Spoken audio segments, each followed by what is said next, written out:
So I sent you a budgeting tool in Excel format. At the very end of this, I'm going to go through it live. So I'm going to step back to the sound booth and I'll still be talking so you can hear me. You're not going to get rid of me. And we're going to be walking through some of the numbers and show you how this works and the way to make most of it for yourself. So we're going to do that. So I'm going to try to keep this down to no more than 45 minutes so I can go back there and work on the budgeting tool. Next slide, please. So again, some of these things that you've seen, repetition is great, right? So of course I put these scriptures up there again. There's scriptures about creating a spending plan, about saving money, building an emergency fund. Okay, you have to plan for things. Next slide. I mean, of course, all of these people, nobody agrees with each other. Everybody's got a different plan. You've got, you know, I'll go on Yahoo and Yahoo's slamming David Ramsey, or they're slamming Susie Orman, or they're slamming somebody else, right? Everybody's slamming each other because everybody's got a different idea. And ultimately what it comes down to is something different is going to work for you that's not going to work for you. You know, that's just the way it goes. We all have different personalities. We're going to talk a little bit about that today. One thing I mentioned last week, Robert Kiyosaki, he's rich dad, poor dad. He's really into real estate. He's so leveraged, he has over $1 billion in debt. I don't want to be there. But he also has, you look at his assets, less all of his loans and his liabilities, he's still, net worth is $800 million. So not bad, considering that he's got $1 billion in debt. But that's becoming very highly leveraged. Some people can handle it, some people can't. He's been sued often enough because some people don't have that personality, and he's telling everybody can do it. Not everybody can do what he's doing. David Ramsey is very, very extreme on the opposite end. He likes to talk about zero debt. I mean, at some point you're going to have debt. You have a mortgage, or you have, you know, a choice. You have a car, but you know, so there's a lot of things that he says I agree with. I don't know that in this day and age that zero debt works in this society, especially when you have a cashless society. You know, pretty much, we're almost there. Some places don't accept cash. I pay with everything from my credit card. I haven't had cash in my wallet in about 1.5 years. I take that back. Every now and then I'll put someone gives us some cash, I'll kind of keep it in my car. So if I see somebody asking for money, there you go, you know, because I feel bad. You know, you go to Salvation Army, it's like, sorry, I gave at the office because I did, you know. And of course, Susie Orman is in between. She understands that we need some debt. She understands that you need a credit card on occasion, but how do you handle these things? How do you manage these things? That's what we're going to talk about. Next slide, please. So, I got about 7 different money personalities. You can kind of determine which one you are. So everybody's a little bit different. This first one is called the money ignorer. You don't understand money, so you're just going to avoid it. You'll deal with it later. Anybody like that here? Oh, oh, there you go, Corey. You earn it, and you need to understand that. So if somebody who ignores money, I mean, a lot of it is because they just don't know. They don't understand it. How do I create a budget? How do I do things like that? And so at the bottom, I've created a couple of things. This is what you need to do. For this type of person, this is how we need to start with a budget. And really, it centers around automating. At the beginning, automation of certain budgeted items takes a little bit of work. But once it's there, it matches right into your I don't care attitude, because it all happens behind the scenes and you worry about the rest. So, you know, you got all your taxes and everything else takes out. You got your retirement accounts. You have money going right into your savings from your check. You don't have to worry about it. It's already happening. Once you got it set up, it's easy. And then after that, you can have bills automatically taken out. I have my mortgage taken out, my utilities automatically taken out. Quite frankly, I'm to the point where I write maybe 2 or 3 checks a year. One of them's for Girl Scout cookies, you know, but automation is perfect for this type of a personality. And you also want to create a bucket for something special, whether it's I want to pay off this debt. I'm going to go on vacation next year with Disney World with my family. So I need to save up $3,000. So, you know, you have these small buckets that you create inside your budget. Why? They're incentives. You begin to realize, hey, this is building up. This is actually working. I'm doing something. This is great. you know. So it's going to help you do that. Next slide, please. Next one is the compulsive spender.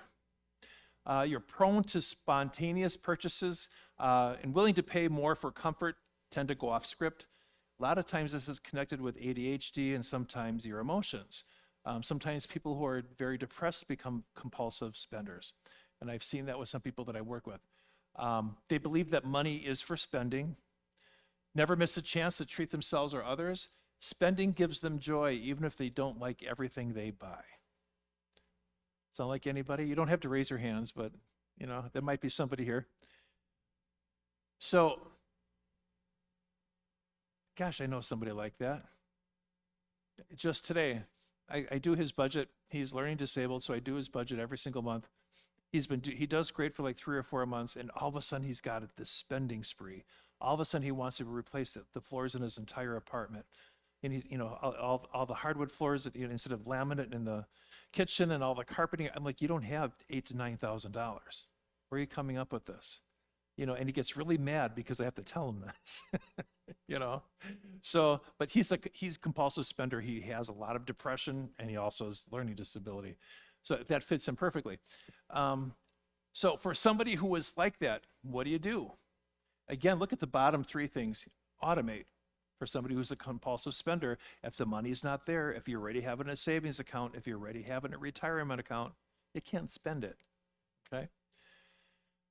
But then there's 2 other items that I added to it. The first one is to create long-term goals and short-term goals. So if you know long-term, hey, I'm saving up for a down payment for a house. This is why I have this savings over here. Or short-term is maybe that trip to Disney World or something. If you have those long and short-term goals, chances are that's going to stop you from some of your compulsions. At the same time, if you do, I hate to say this, and this is the only one that I think has some mental problems with some folks. If you're this type of a spender and you have some depression, talk to somebody. It's okay. You know, we all need therapy, right? But sometimes a therapist can help you manage that depression, manage some of those things, and manage that compulsive spending. Sometimes it's not about just writing things on a piece of paper. It's seeking some professional help, and it's okay. Next slide, please. Personality number 3, a money adorer. So this is somebody who thinks money will give us happiness, always striving for more. Spending gives them joy, even if they don't like everything they buy. So very similar to a compulsive spender, but it's a little bit more about just sheer happiness. I mean, a compulsive spender doesn't have to be happy with everything they get. They just do it as an impulse. Whereas money adorer, they just love money. What does the Bible say about the love of money? The love of money is the root of all evil. Got to be careful about that, you know. But, you know, things happen in our childhood and our upbringing and our experiences and what we see our parents do and what we see others do that shape us for who we are. Different experiences. You know, my grandparents went through the Depression. They have a totally different look on money than we do. I almost lost everything in the housing crisis back in 2011, 2013. So I have a different viewpoint than you might have, you know. So, you know, we all have different experiences and different things that drive us. And again, for somebody who is like this, what do? I'm going to look at the bottom 3. Automate. You're going to see automate in every one of these personalities. This is going to be a helpful answer to all of them. Is trying to automate some of your retirement savings, your regular savings, some of your bills, so you don't keep on falling into the same traps that you have been. Again, just like the last one, you're going to create long-term and short-term goals. Think of long-term value and not short-term values. Wow, that dinner at Joey Gerard's is really good. But my long-term goal is I'm going to do a backyard barbecue grill. I don't know, just something. But, you know, what's, you know, a $50 steak comparison to something else that you're going to have for your future that's going to mean a lot more. You want to track your spending because you're more than likely racking up credit cards. and for this money type, for this personality type. Next slide, please. A security seeker, especially after the mortgage crisis, that was me. We didn't lose everything, but we came this close. And we actually had to start from scratch with retirement, savings, everything. We started from zero. And at that point, job security is more important than about how much you earn. You worry that you're not saving enough for retirement. You always pay your credit card full. Don't take chances with finances and having a hard time planning life and enjoying it. Sometimes, in my situation, I was so obsessed with trying to catch up that also we're not enjoying life either. I'm working so much, we're not enjoying life. It's like one day I stopped, honey, we haven't been on vacation for a while. Where do you want to go? And so, we went on a vacation somewhere, but we needed to do that. You need to break away from this. And, an obsession like this isn't healthy either. You still want to bounce back. You still want to build your retirement. You still want to do savings. And even though we started from scratch, next year in July, my house will be paid in full. Yes. So now I've busted my butt to do that. Was it necessarily a good thing? Was my family hurt by that, or were they benefited by that? Well, they moved out of the house, so they really didn't benefit from it at all. All they knew is that I was working. So for someone like this, again, automate retirement savings, et cetera, your bills, create long-term, short-term goals, and think of long-term value and not short-term benefits. Next slide, please. Compulsive moneymaker, compulsive saver, working and making as much as possible. Find the best deals. Couponing is a way of life. Heads turned, I saw that. Prioritize work over personal life. No matter how much you save, it isn't enough and you stress over it. Okay. Have a hard time between planning life and enjoying life. That one, no matter how much they save, it isn't enough and stress over it. Kind of reminds me, it's not money, but when I was in school, I didn't go to school and I didn't get my degree till I was 38. So I waited on tables for many years, and that was my profession. And then one day God put me into the accounting field and I went back to school. So I thought, I'm an adult graduating from college. Here's a young kid graduating from college. What's going to put me ahead of them? So I thought it's going to be my grades, right? So, of course, I'm already working in the field, and I got obsessed with getting an A in every single class. It was to the point it was ridiculous. And I didn't realize how ridiculous it was until my wife pointed it out. Because there's one class, the teacher was absolutely brilliant. He spoke 7 different languages. He could have taught at Yale and Harvard and all those other places, but he was teaching at Lakeland College. I could have taken a different teacher and easily got an A, but I knew I was going to learn something from him. And every single test, he was hard. And I would, try and study, and I couldn't get an A, and I couldn't get an A, and finally, oh, good, I got an A minus, but it wasn't good enough. And then, oh, good, I got a 94, but that wasn't good enough. And I finally got 100%, and I went home, well, that test was too easy. And she looked at me, she's like, really? Stop. It sounds ridiculous, doesn't it? But so is that. No matter how much you save, it isn't enough, and it will never be enough, and you're going to stress over it all the time. So, in addition to the automation, you got retirement, 401k, savings and investments. You're making sure that you have an emergency fund. Make money over time. You don't have to make money today. You can make money over time. You have to look at it that way.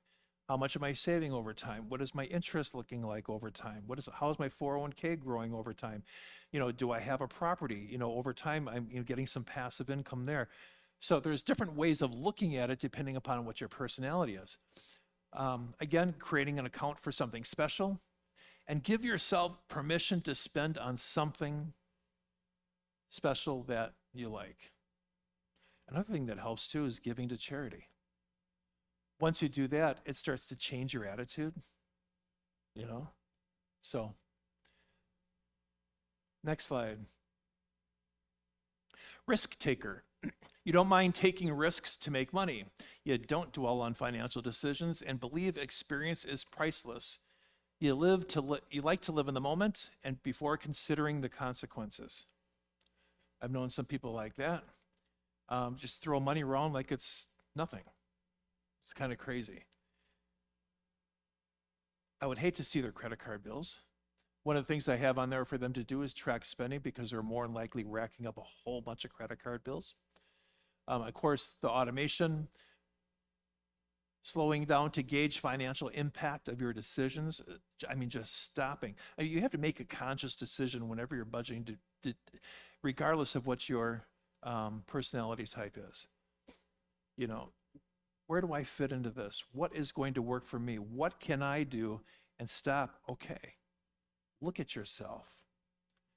Gauge yourself. Does this make sense?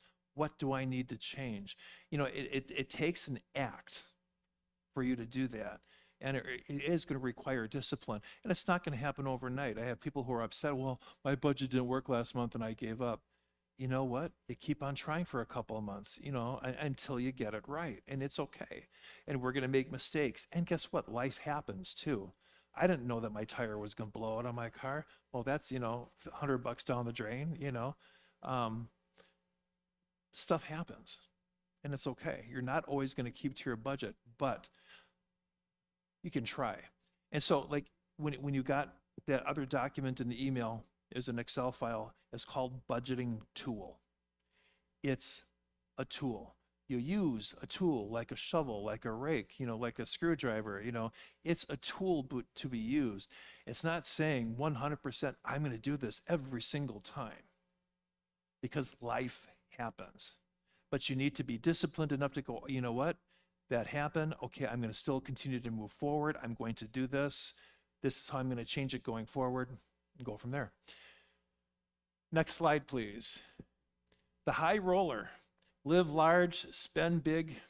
When keeping up with the Joneses, you are the Joneses. People want to keep up with you. Again, I'd hate to see your credit card bill, you know. Again, tracking spending, automation, creating long-term goals. It's interesting because all of these personalities are very different personalities. But quite frankly, the answers are very similar for all of them. Notice that? Next slide, please. So, budgeting tips. Number one, automate whenever you can.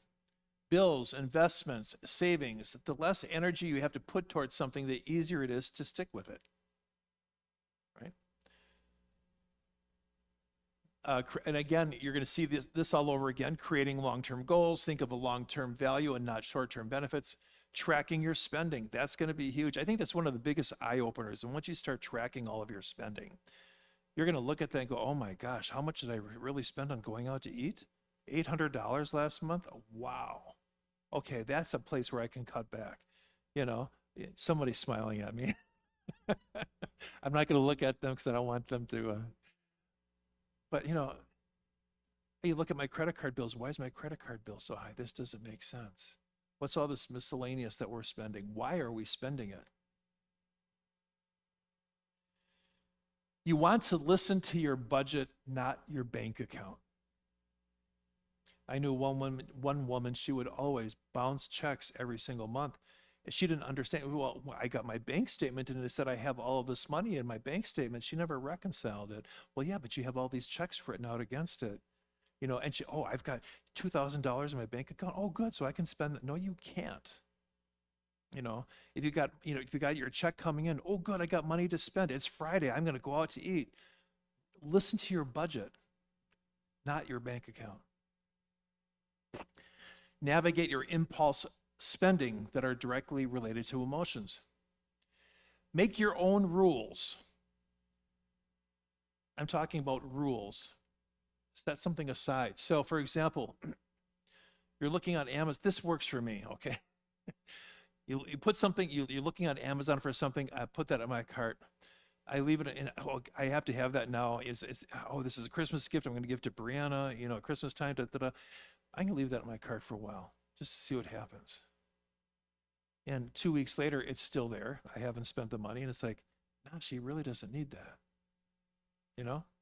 So if you like to spend online, leave something in your cart for a while. Don't get it right away.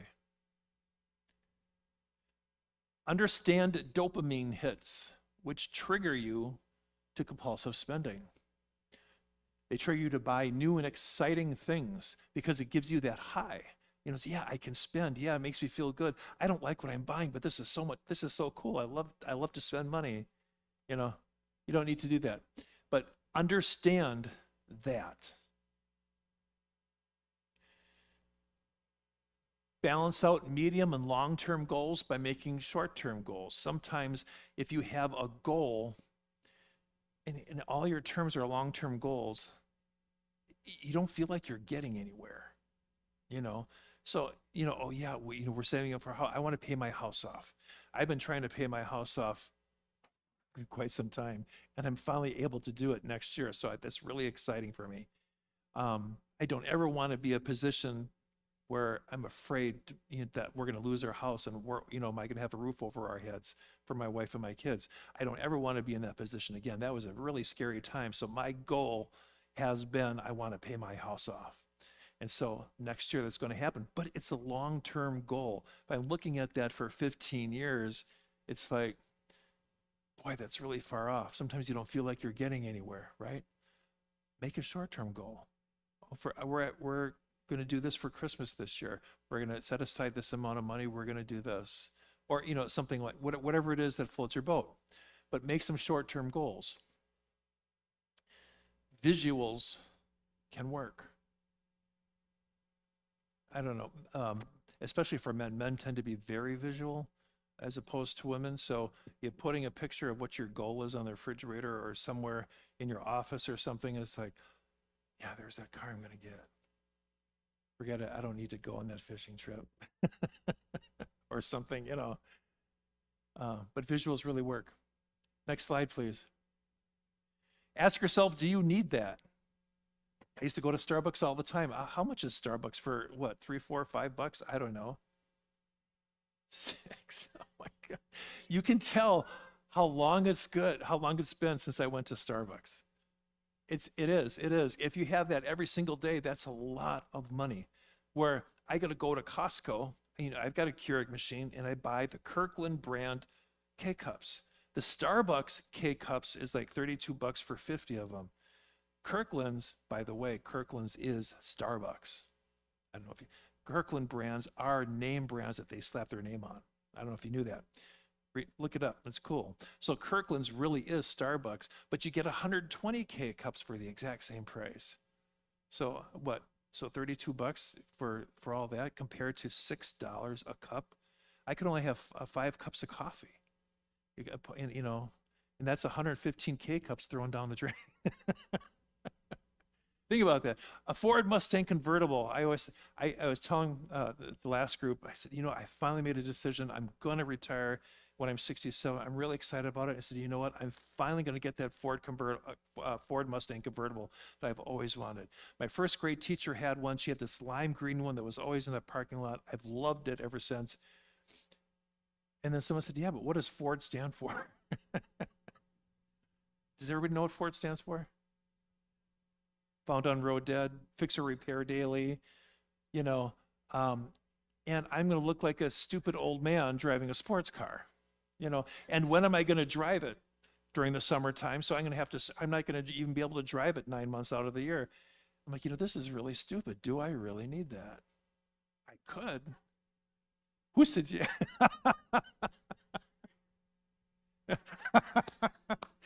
Now, if I win the lottery or something that I have to play, but if I win the lottery, I might do that. But I think realistically, my wife and I are going to go down to one car because we're not going to need both cars. We just won't. And why spend $40-something thousand that I don't need to spend? And my eyesight's failing me. I'll get into an accident anyway. The new iPhone, they just came out with 17. Why do you need a new iPhone? When I got my phone, I went in. We just switched over to AT&T. They had through Costco. They had 4 free phones. You don't have to pay for it. There's no contract. There's nothing. And I'm paying $114 a month for 4 lines. Okay. And she looked at the phone I have and she goes, "You have a 6S?" I'm like, "Yeah, it works. There's nothing wrong with it, you know?" And the only reason why I was going to trade it in is just because they're no longer updating it. They're no longer supporting it. I have no choice. But I figure at some point in time it's going to go bad. So, but it was free. Why are you going to spend $1,200 to $1,500 on a phone? There's ways to do things. Every streaming service available. Okay, so I do pay for Netflix. Then my daughters have Peacock, Disney, HBO, Hulu, I forgot, Prime. And how much money are you spending on a monthly basis for all this stuff? So somebody at work told me about VC. Has anybody heard of VC? It's great. You don't need to stream anything because you have it all there. I think the only reason why they want to stream something is that when they take their laptop somewhere, they can watch TV at school or something. It's just like, oh my God. So you should be studying when you're at school, not watching TV. But you don't need to have every single streaming service. Brands. There might be better brands out there. Do you really have to have a brand name for everything? Do you have to buy Bounty towels, or can you buy something that's a little bit cheaper that's just as good? There's a lot. Aldi's has a lot of great products. I love Aldi's. Do you know, and they're simply natural. Simply nature or simply natural, whatever. But those products are really great. I get their cereals all the time. They're inexpensive and they're natural and everything else. I have 2 people who I do budgeting for. Actually, one of them I stopped because she wouldn't follow it. I'm like, why am I going to put all this work if you're not going to follow it? They refuse to go to Aldi's because it makes them feel poor. Seriously? You are poor because you don't go to Aldi. Right? Do you have to have the best house on the block? Stop watching commercials if you can. Oh my God. Especially at nighttime, and all of a sudden Burger King comes on. Seriously. This is mine. Stop watching HGTV. I don't have a problem with the shopping channels. I don't watch those anyway. HGTV, it's like, oh, I want to do this. Okay, I have to stop. Huh? Yeah. Chip and Joanna Gaines, I love them. Property Brothers, too expensive. I don't like their style. But yeah, you got to stop watching some of this stuff. Stop putting into your mind all this stuff. You know, this is why you have some goals. Put some visuals out there for yourself. This is my goal. I'm going to pay off my house. This is my goal. You know, we're going to go on vacation. You know, you don't need to put yourself into all these positions where allowing all of this junk into your mind that's going to cause you to compulsively spend. Don't want to do it. Have you ever thought about goodwill? Every sweater I own is from Goodwill. Some of my pants are from Goodwill.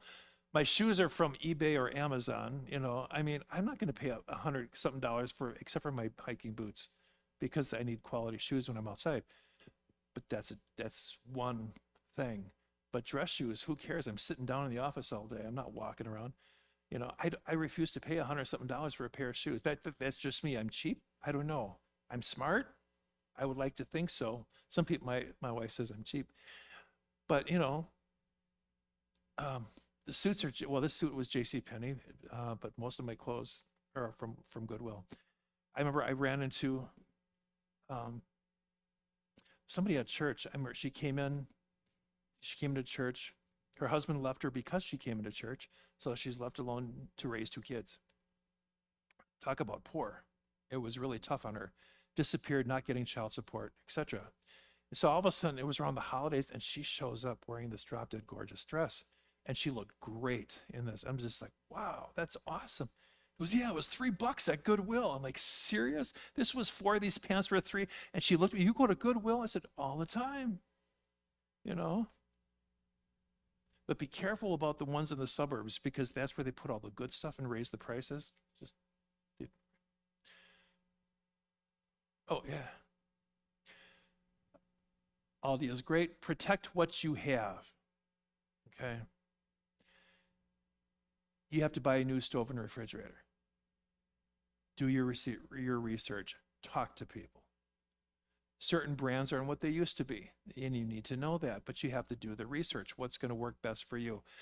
I never thought of home warranties. I would never take them up before until recently when I started purchasing appliances, because my appliances were dying out within 3 years, and you're spending a lot of money on them. So now I'm taking out a home warranty, or not a home warranty, but extended warranty. And yeah, and I just had to use one of them. I'm like, oh my gosh, I have one for 3 years on here. Yeah, they have to fix this thing. Yeah, so it works out great. But already the products aren't made the way they used to be. When Sony and I first got married, I was given this iron. It was an old, for ironing clothes, my parents got it at their wedding in 1946. It was one of those old heavy duty ones, and the cord was covered in cloth type of thing. I don't know if you've ever seen something like that. And we had this until like 7 years into our marriage. It was like 1997 when all of a sudden we had dropped it when we were moving, and it fell on the cement. And so there's a huge gash in it, and I was afraid to use it, And so from 1946 to 1997, this thing worked great. And I've been through like 5 or 6 irons since then. Something's wrong.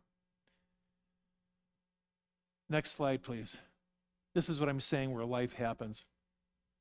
So some of the best budgeting apps, you can look these up online, and they do cost money. I sent you, again, through Excel, there's a budgeting tool. You can simply try to do some of this yourself. I'm a very spreadsheet-oriented person, so I love Excel. I have my budget made up for the next 5 years. Every single month. I know it sounds crazy, but I want to see, okay, this is what's going to happen here. This is how I'm going to pay this off. This is the kids going to college. This is their weddings. How is this going to work out? And so I have it extended for 5 years. It's crazy. When we first got married, my wife did all the bills. And that lasted about 2 months. Not that she couldn't, I just enjoyed it. It's an obsession. And so, but every other week, hey, honey, I got a new budget. And finally, she just, oh my God, I really don't want to hear that word again. She got sick and tired of me changing the budget every so often. And so, okay, so 4 years later, we go to buy our first house. Here's the check for the down payment. Where did you get that? I'm sorry, I can't tell you. So she got mad at me. She never wanted to hear the word budget again. I do all mine on Excel. And again, this is about preference. Some people like to do it with pencil and paper. The older generation, the baby boomers, I'm in the group. I'm at the tail end of the baby boomers. I forget what comes after me, generation X, Y, or Z. And we're kind of into spreadsheets and Excel, Microsoft. And all of a sudden after that, the younger generations are more into apps. So I wanted to make sure older people don't do apps, all right? But younger people aren't going to do pen and paper either. But there's a number of them that are out there. There's Quicken, Simplify, and this is on your handout as well. So there's all these that are listed out there, and then there's how much it would cost on an annual basis for that app. Again, you're spending money for it, but if it's going to help you, you can take advantage of it. So Countabout, Empower. I like Empower. Empower also does investments with 401ks and things like that. So there's a lot of things that they do. Good budget every dollar. Credit Karma. Credit Karma is free. I go on Credit Karma. Why? To check my credit score. And it also, like once a month, I'll go in there to make sure, did anybody mess with my credit? Did anybody use my name? Did anybody use my social security number to open up credit that, right? So I'm very protective of it. Next slide, please. So in general, an easy way to look at this is that there's a 50-30-20 rule. The rule begins after tax and tithe dollars. The first 50% are needs, things that you cannot live without. You can't live without groceries, housing, mortgage, rent, health insurance, utilities. That should be 50% of your income. Your wants, it causes minor inconvenience if you don't have it. You can live without it, but Netflix, shopping, hobbies, dining out. And then 20% should be savings or debt. That's just an easy one. For those of you who don't like to think of it too hard, that's an easy slide. Next slide, please. So some of the debt questions, remember that questionnaire we filled out? So taking a look at this, I just answer the questions, I've got it listed up here based on what your answers were. So there's a total of 18 people that filled it out, but sometimes if you notice, again, the scores don't equal 100%. Sometimes there are a lot more because people gave more than one answer, which is fine. But for this first one, I'm really glad it was 100%. Everybody got it correct. What is debt? Debt is money that is borrowed and must be repaid. 100%. Okay, so which of the following affect your credit score? First one is payment history. We have 6% on that. Then there's length of credit history, amount of debt owed, all of the above. So realistically, one person said just payment history and everybody else said all of the above because it is all of the above. If you go on Credit Karma, which is free and it's very secure, you can take a look at all of those things. I can see how long this credit card was open for 4 years and 2 months. This one was 10 years and 5 months, and overall, here's my average length of time that I've had credit. It tells you how much of your credit is open. So for example, I might have 2 or 3 credit cards, but I haven't used 2 of them for a very long time. That actually boosts my credit score because it says you have all of this credit out there, but only this much debt. So that's good. It's a good thing. Amount owed, if you've ever defaulted, if you've missed a payment, it reports on all of those things. So what is interest in terms of debt? One person did get that wrong. They thought it was a reward for saving money. That's a different type of interest. That's interest that you earn when you put it into a savings account. But in general, interest in terms of debt is a fee paid for borrowing money. 83% got that correct. And then which of the following is an example of secured debt? 78% said mortgage, 22% said credit card, 6% said student loan, 11% said personal loan, and 28% of the people were honest and said, I just don't know. So a secured debt is anything that has collateral. So that would be a mortgage because your house is collateral for that mortgage. If you start missing too many payments, they foreclose on that house and take it away from you. Same thing with a car note. A car note would be considered secured because that loan is secured with the collateral of that car. So you start missing payments, they're going to repossess that car. They can't do anything with your student loan. They can't do anything with a personal loan. They can't do anything with a credit card. What are they going to do? Come and take this Goodwill jacket off of me?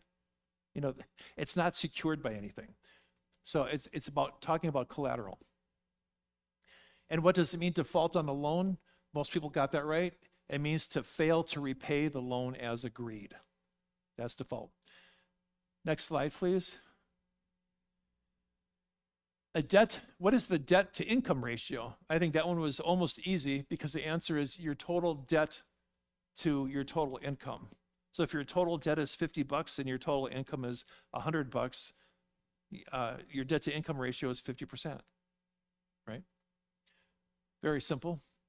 What is the purpose of a credit report? 100% on that one, to summarize your credit history and current credit status.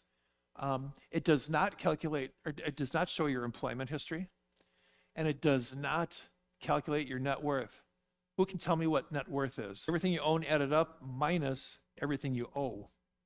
Here's all my assets. Here's all my liabilities. Here's my house. Here's this. Here's that. Here's my furniture. Here's my cars. Here's how much debt I have. The difference is my net worth. It's like Robert Kiyosaki. He has, he's got about $1.8 billion in assets. But $1 billion of that is debt. So his total net worth is $800 million, the difference between the two. What type of debt have you incurred? There's credit card debt, mortgage. Everybody answered these all the way across the board. Do you use credit cards? 83% said yes. 17% said no. If yes, how do you usually pay off your credit card balance? Luckily, the same 17% said NA.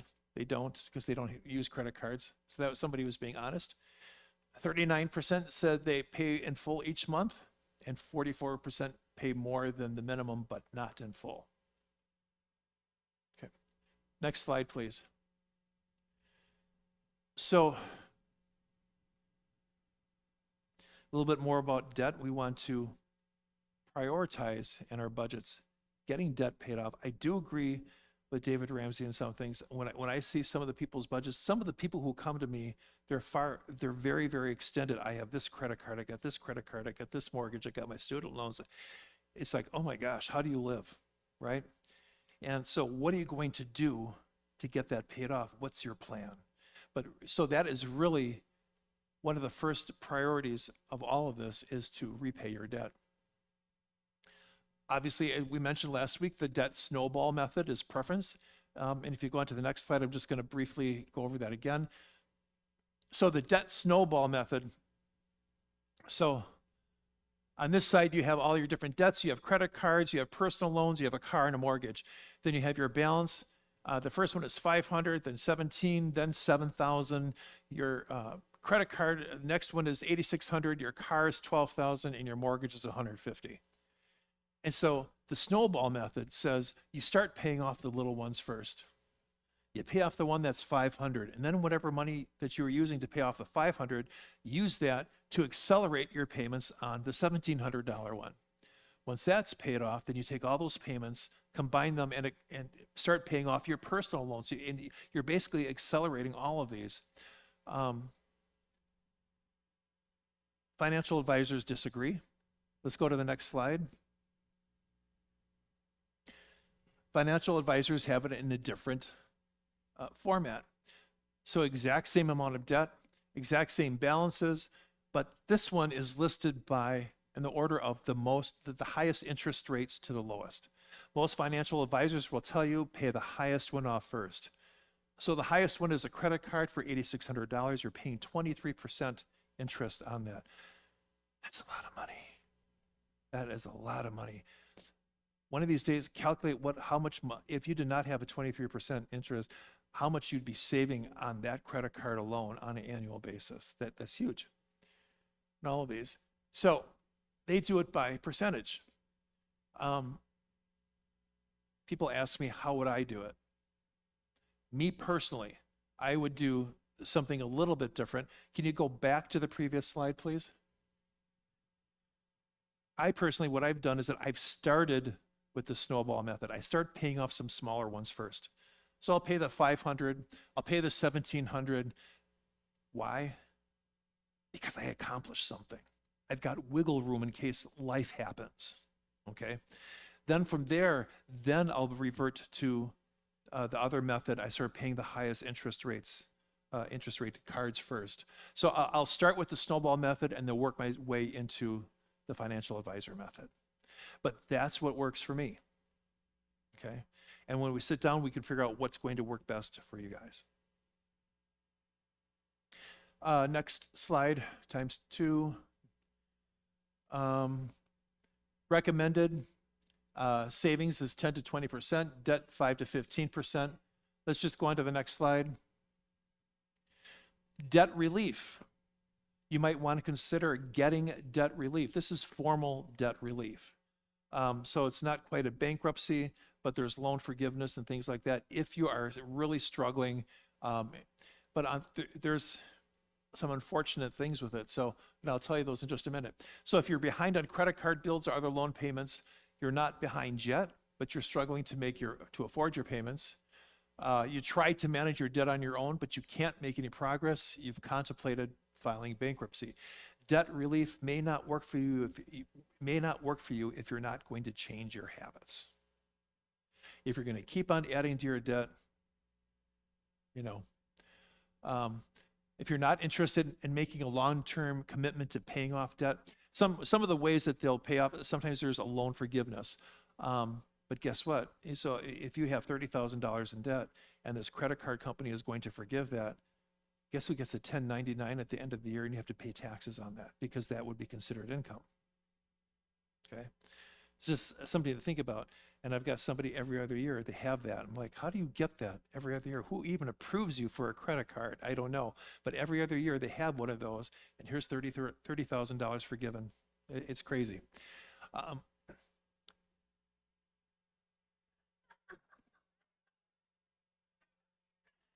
Another way, can you go back? Another, there are company, we'll get there how to get that to begin with. Um, But another way that they offer relief is by consolidating loans. So you got a 26% credit card, you get all these different credit cards. Well, we're going to consolidate those, put it on one personal loan that's only at 8%, and you're going to have a fixed payment for 15 years or something like that. So that's another way that they'll do some type of debt relief. So there's, depending upon your situation, they're going to work with you on it. Now let's go on to the next slide. So you might get an interest rate reduction. Like I mentioned, you go from a 23% credit card to an 8% personal loan, changing repayment terms, reducing the amount of principal owed, like I mentioned, consolidating debt, refinancing. There's a couple of them up there that I listed, a couple of companies. There's Freedom, Accredited Debt Relief, Achieve, Clear One, Bankrate. But in order for them to forgive any type of debt, you'd have to have a certain amount. So if you have less than $20,000 in debt that you want to get rid of, Freedom's not going to touch you. You have to be really in debt to use some of these, which is seriously. I have some people who aren't. I mean, she's making $35,000 a year and she's got some debt. It's like 15,000, and she can't afford it. No one wants to touch her because it's not enough debt. I know, it's crazy. So there's a number of those that are out there for debt forgiveness. Next slide, please. Other things to consider: charity care. If you have medical bills above and beyond, don't think I'm never going to qualify for that. Hospitals have what they call charity care. You fill out an application, and based on your affordability, they may forgive a part or all of your medical expenses after the insurance has already paid for this. They have funds for that, so they do that. So you're thinking, well, yeah, you got to be really poor to get that. No, you don't. My daughter and her husband, we told them to try. They're making about 85,000. They have 2 kids. They qualified for 100%. Okay, that's cool. So, I mean, then again, the $18,000 used to be the threshold for lower class as far as income is concerned, and 19,000 was middle class. Now 50-something thousand is middle class, right? I mean, it's constantly raising, and $80,000 today is not what it was, years ago. So, if you're making some money, try charity care. You never know. And okay, one story I can't stand because it's really sad. Have a brother-in-law retired at 63, not old enough to get Medicare, so he went on the Obamacare, the Affordable Care Act. He got Marketplace. So he got insurance from that. Little did he know that August he was going to have heart surgery. Wasn't even sick with his heart. Nobody knew about it. The insurance on the Affordable Care Act is not that good. So after everything was all paid off, he had to pay $25,000. I wish I would have known that ahead of time. I'd have said, stop. Let's apply for charity care. Let's do this, see what happens. But instead, he took the money out of his pension to pay that $25,000 bill. Good for him, right? The problem with that is that if you know the way Affordable Care works, at the beginning of the year, you tell them, I think I'm going to make this much money. Therefore, your premiums are only going to be this. If you make more, the portion of the government pays for those premiums, you pay back. So not only did he pay $25,000 off on his bill, he paid $6,000 back to the government under the Affordable Care Act. So remember charity care. Just think about it. Remember the story. There's sad stories out there, and we learn from them, but we don't have to be victims to some of those stories, right? Realign company benefits. You can increase your HSA to offset medical expenses.